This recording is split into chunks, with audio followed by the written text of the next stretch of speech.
The climate crisis is a code red for humanity. Its impacts are widespread and worsening. And those least responsible are suffering the most. But we have renewed momentum. Across the United States, our cities, counties, states, and tribal nations have accelerated our efforts. Joining together with colleges, companies, and cultural centers, hospitals, and houses of worship to ground climate action in our communities and make progress in reducing emissions.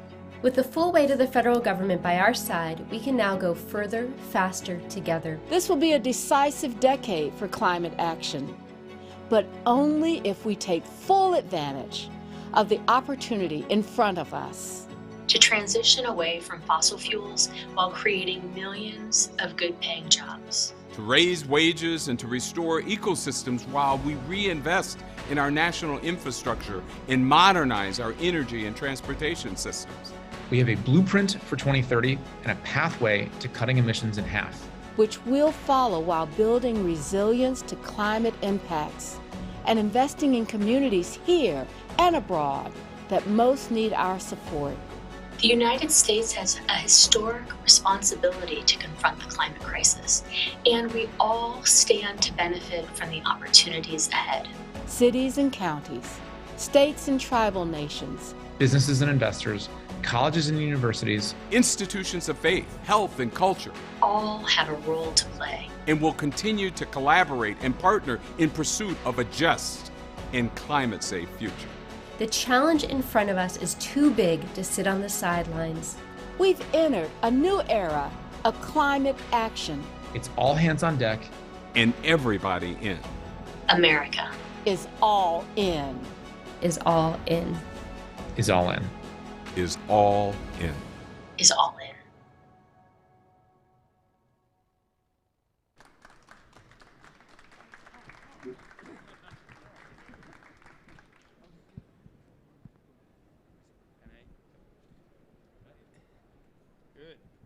Welcome, everyone. I'm Ramon Cruz, president of the Sierra Club. I just want to welcome everybody to this event on. Excuse me. We kindly remind you to wear your face mask over your mouth and nose at all times during your time at the conference. I know.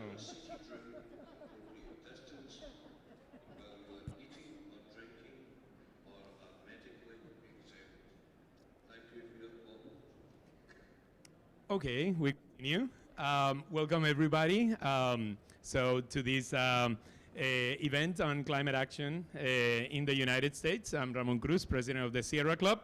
I want to say that this event is going to be live streamed. And I want to welcome you on behalf of America is All In. I want to say personally, very grateful to it, especially during the difficult years of the former administration, where the U.S.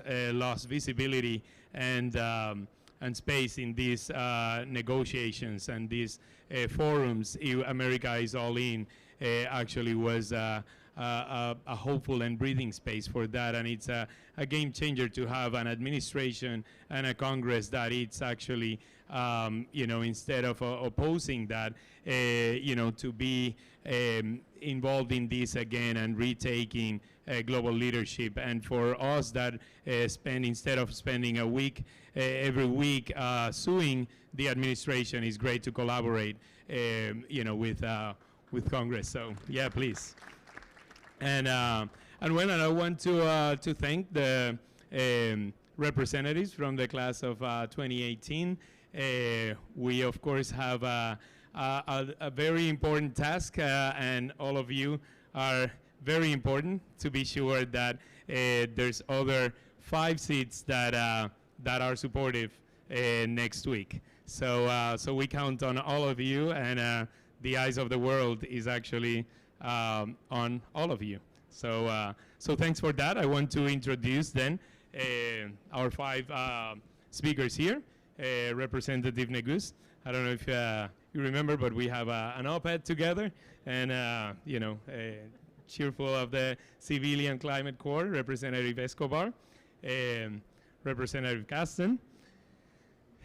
My fellow, I'm originally from Puerto Rico, so Representative Ocasio-Cortez and Representative Levin. So I'll pass it on first to Representative Neguse, and yep, we'll have some time for questions later on from the press and civil society as well. Great. Well, good afternoon, everyone, and I'll be brief because I know we want to get to questions and you all want to hear from my wonderful colleagues. It's wonderful to be back here at Glasgow at COP26, and certainly a privilege to be joined by these climate champions in the United States Congress. Thank you, Ramon, for the kind introduction, and of course we're very grateful for all the work that Sierra Club does, not just in the United States, but really around the globe in championing conservation and environmental protection. My name is Joe Nagoos. I represent the great state of Colorado, and am one of the, well, thank you. I appreciate the one person there from Colorado in the back. I have the privilege of serving with incredible climate champions that are seated next to me. Veronica Escobar, of course, who represents El Paso, Texas, a climate champion. She serves on the Climate Crisis Committee. There is no one who knows better the impacts of climate with respect to human migration than Veronica, which I'm sure she'll talk about. Sean Casten, who is a congressman from the state of Illinois, who spent his entire career before coming to Congress in clean energy. An expert in the field who has brought that knowledge to bear in the United States Congress. You may recognize him from his specials this summer about FERC summer and the specialties on federal energy regulation in the United States. Of course, my colleague who needs no introduction, Representative Ocasio-Cortez, whose transformative championing of the Green New Deal has really captured the imagination not just of the American people, but of people across the world, and we're so grateful for her efforts. And then, of course, my good friend from the state of California, Mike Levin, who's been a champion in the effort to ban drilling off of the coasts of the United States, also someone who spent a great deal of time in clean energy.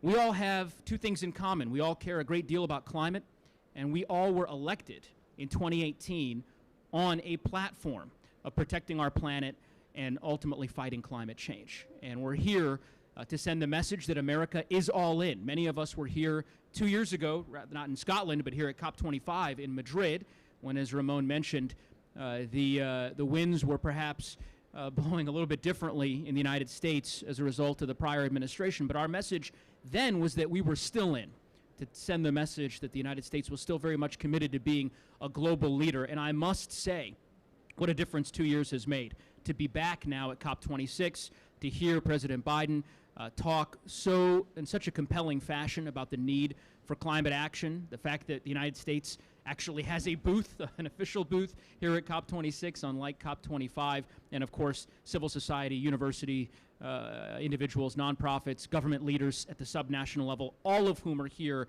underscoring that message. So with that, I'll turn it over to my colleague, Representative Escobar. Thanks, Joe. And Ramon, thank you so much. Really appreciate seeing you here and all of your incredible work as well. Thanks to all of you for being here, and so grateful to be with my beloved colleagues. So as Joe mentioned, I represent a community on the safe and secure U.S.-Mexico border, El Paso, Texas. And thank you. And I have been in immigrant advocacy work. I've been doing immigrant advocacy work for about 25 years now. And I can tell you, after 25 years of volunteering for, making food for, breaking bread with, and speaking with migrants who've arrived at our nation's front door in El Paso, I have never before seen the number of migrants who are fleeing their homeland because of climate like I have the last couple of years.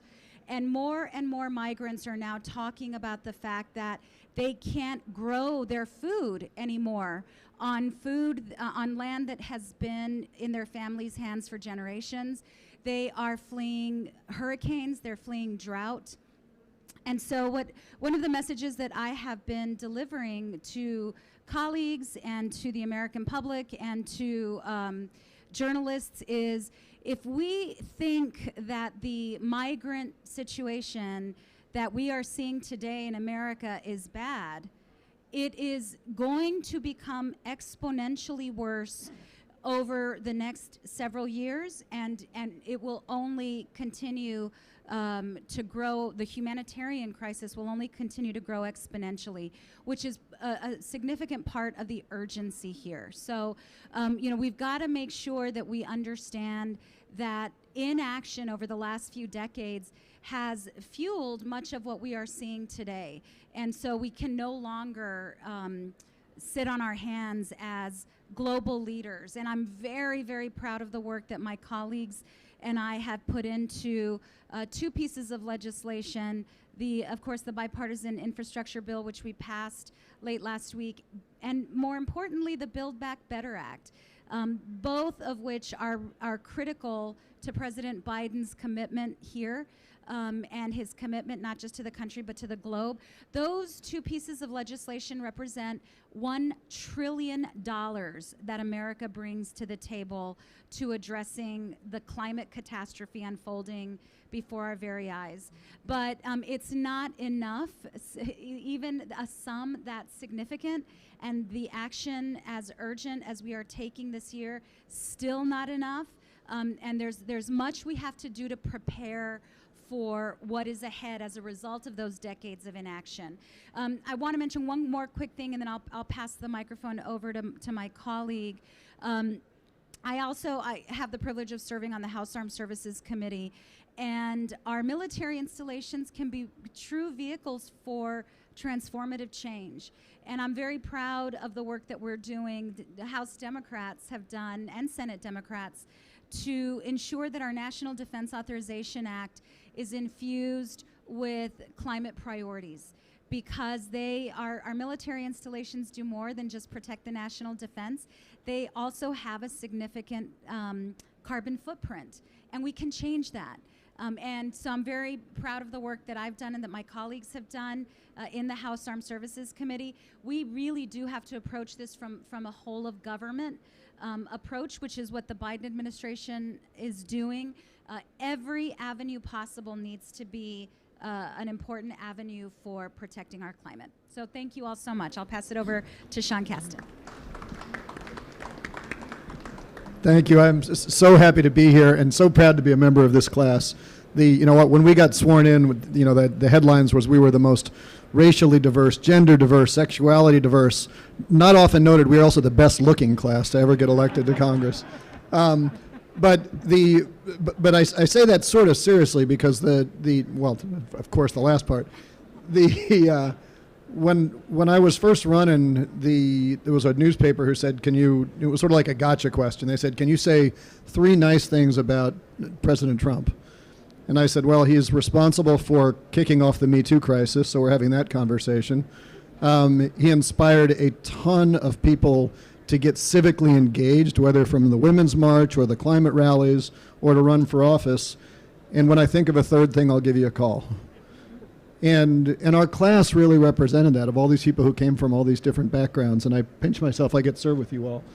In my case, I was 20 years in the clean energy industry, built and ran 2 different companies that both had a mission to profitably reduce greenhouse gas emissions. And I got involved in that because this problem is far too big for any one person to address.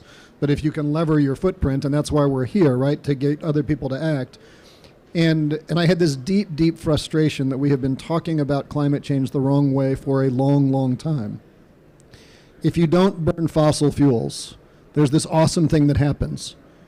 You don't have to pay for fossil fuels, right? And you save a ton of money. And if you don't believe me, ask someone with a solar panel on their roof whether they go to bed at night and wonder whether the price of electricity is going to be high enough to justify the operation of that asset, or someone who just insulated their home, or someone with a geothermal plant or a wind turbine, or any of these other investments. And so we built some 80 projects. We deployed a couple $100 million. That sounds good on a resume. This is a climate term. It's a fart in the whirlwind as far as what's necessary. But what I found that was so frustrating is not only were we talking about this problem the wrong way, but there were absolutely no physical laws that kept me from lowering a lot more CO2 than I was able to do in those companies.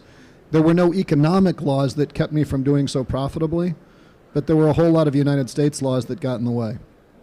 And within that, I think, is still the challenge we have, that we don't have to worry about how to allocate the pain of this transition.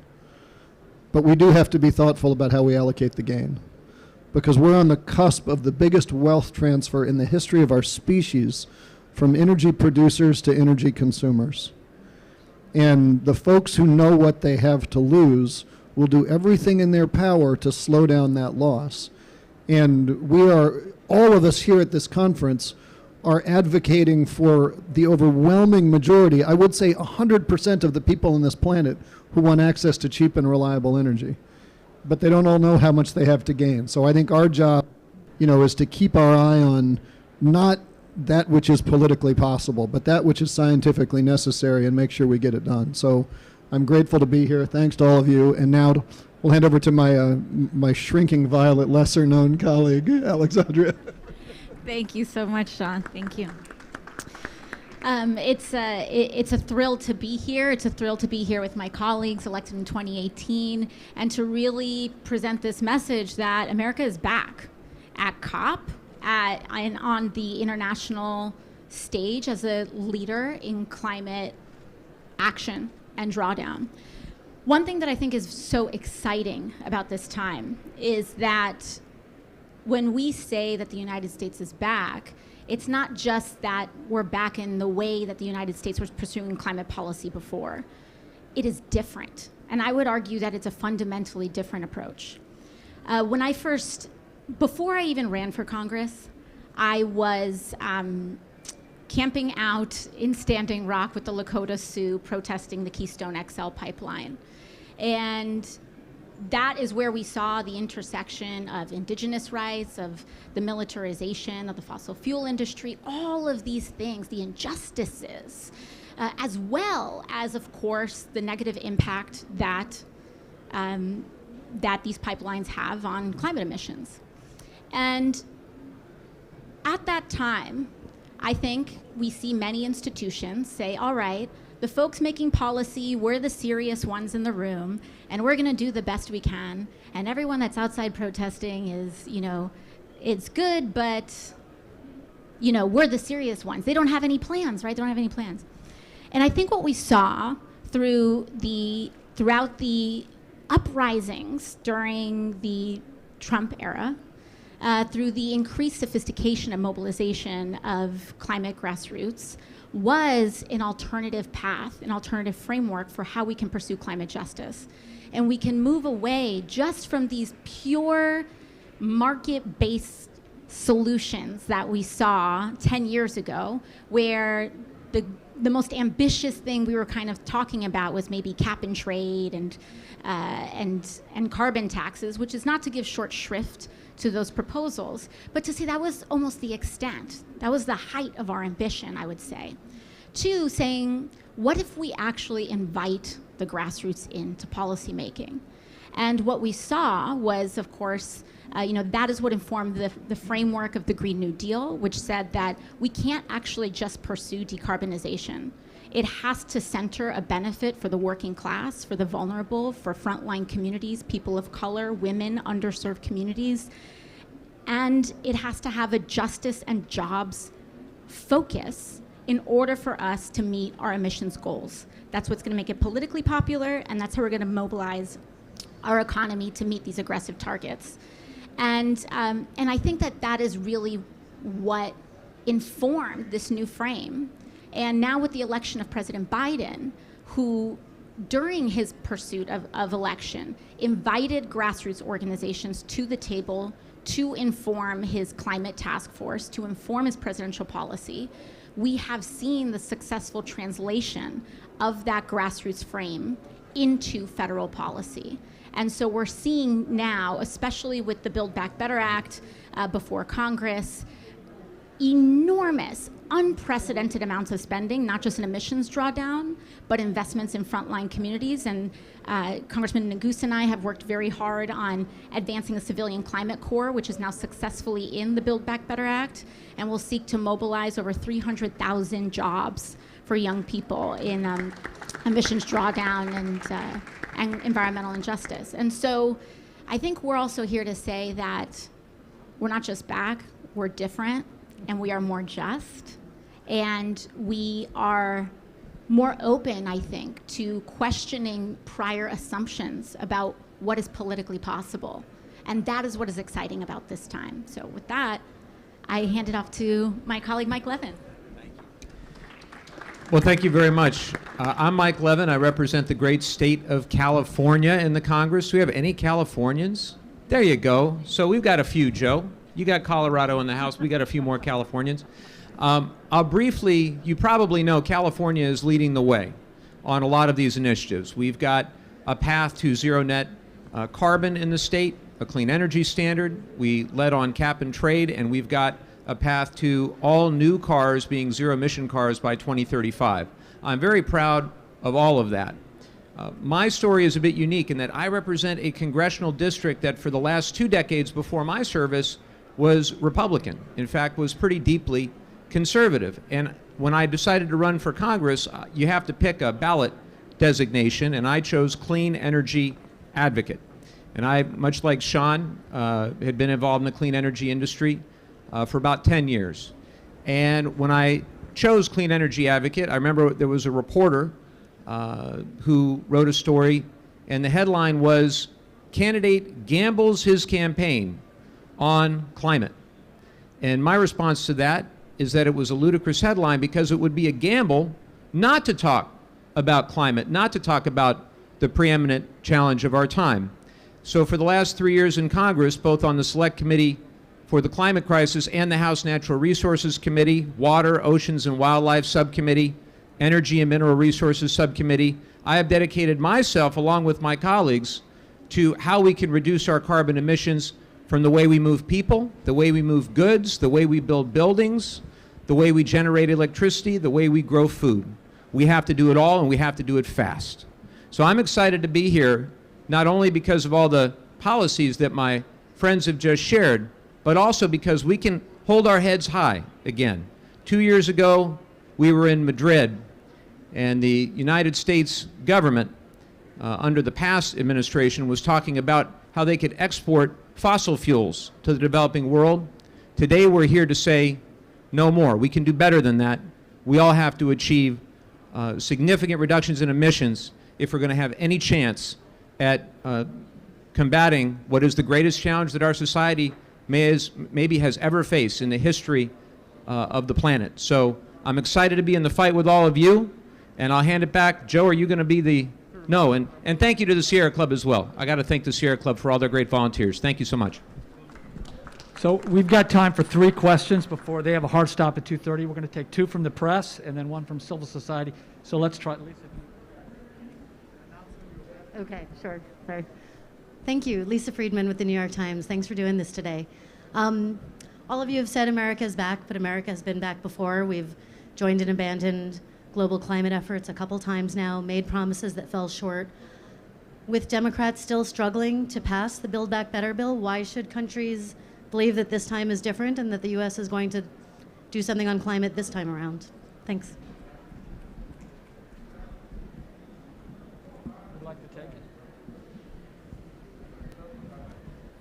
I would just say it's a completely fair question. I mean, for 40 years since Kyoto, we've been making excuses for the U.S. Senate.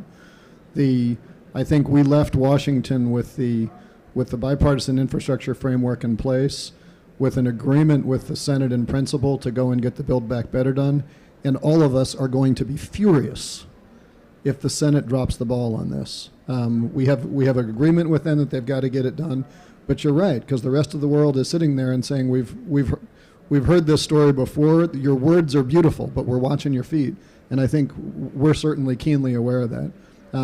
And I can't give you, I can't sugarcoat it any more than that. Anybody want to add anything? I agree with Sean in that this is an absolutely fair question. We really do, all of us, have to hold one another accountable. That means in our country, in the United States, voters need to hold us accountable. The American public needs to hold us accountable. And the reason why we're all here is so that we can hold one another accountable on this global stage. And so we have to keep doing that because it will be too easy to slide backward. And so we all have to be very vigilant. and know that these agreements are just the first step. Our $1 trillion, just a first step, and we've got many, many steps ahead. Let me go to the next question. Let's take perhaps the two questions at the same time. So anyone else like to weigh in on that question or go to the next question? Why don't we go to the next? Okay. Hello, Hannah Thomas-Peter from Sky News. I'm the climate change correspondent. A question for Representative Ocasio-Cortez, if I may. US representatives on the ground here in Glasgow have frequently referenced Donald Trump and the damage done and the opportunities lost during the previous administration. In your view, has America fully recovered its moral authority in the fight against climate change, or is it going to take longer to fix? Is this on? Yes. No, we have not recovered our moral authority. I believe that we are making steps, but also kind of in reference to the earlier question, we have to actually deliver the action in order to get the respect and authority internationally, to get the credit. We have to draw down emissions to get credit for being committed on climate change. It's really that simple.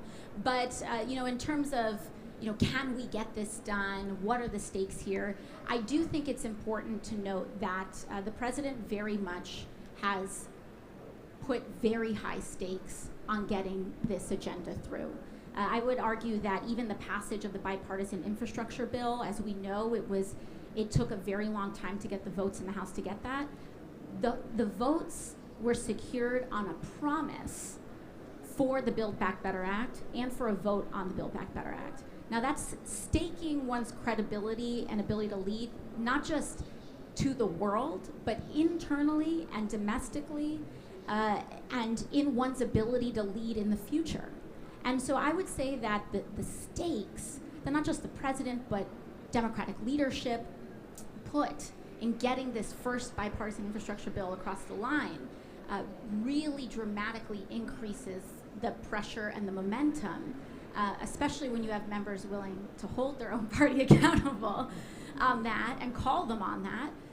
It has definitely increased the stakes. And so have we fully recovered? No, we haven't. I believe we're on the path to doing that.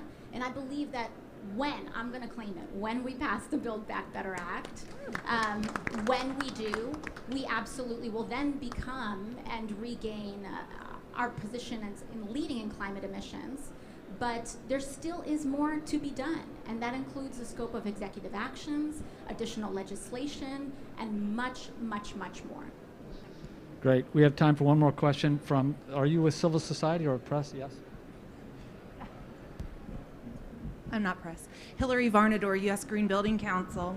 So housing is a key opportunity for equity with billions in the reconciliation bill.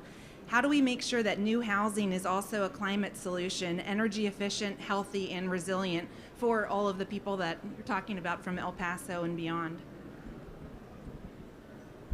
Would you like to take it? Why don't we start with Alex? Pardon? Why don't we start with you? Okay.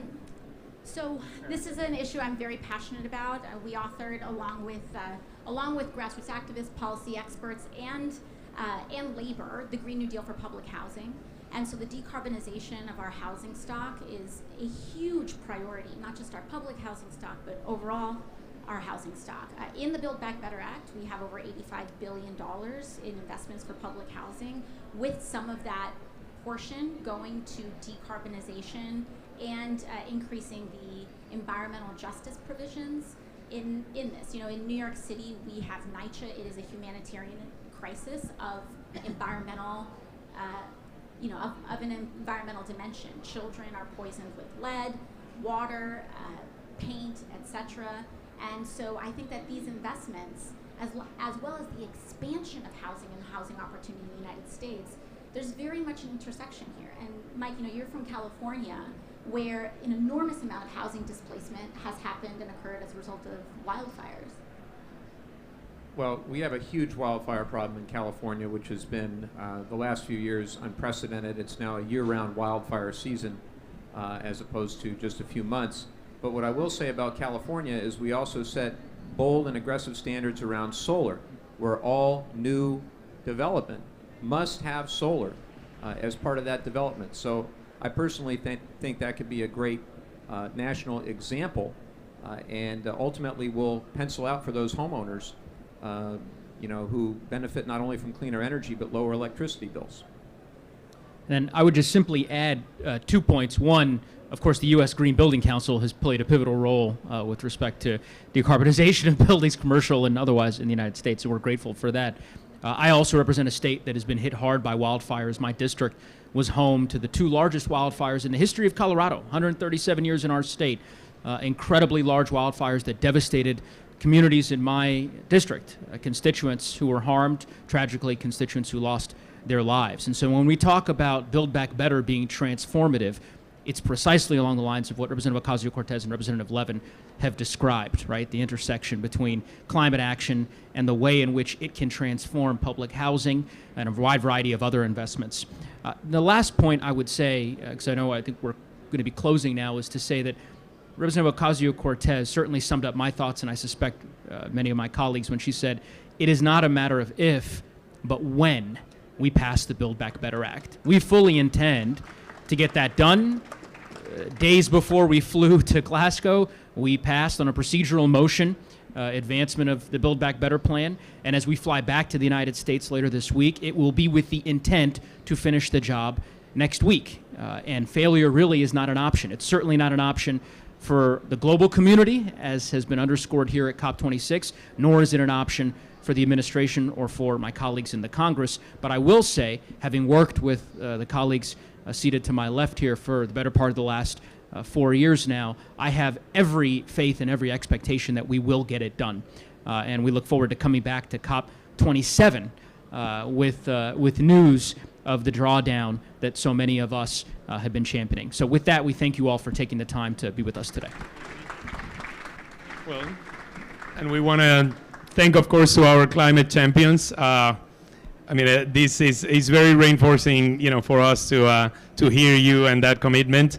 Now we need to get those 5 votes, and with that, I look forward to celebrate with all of you in Washington the Build Back Better. Thanks everybody for attending with us. They have a busy schedule, so another round of applause for our climate champions in the House of Representatives. Good to see you, Rebecca. What a pleasure to meet you in person. The op-ed was great. Yeah. Great op-ed. Thank you. Good to meet you. Gracias. Nice to see you as well. Thank you. All right. Have a good day. I was hoping that Carbondale would be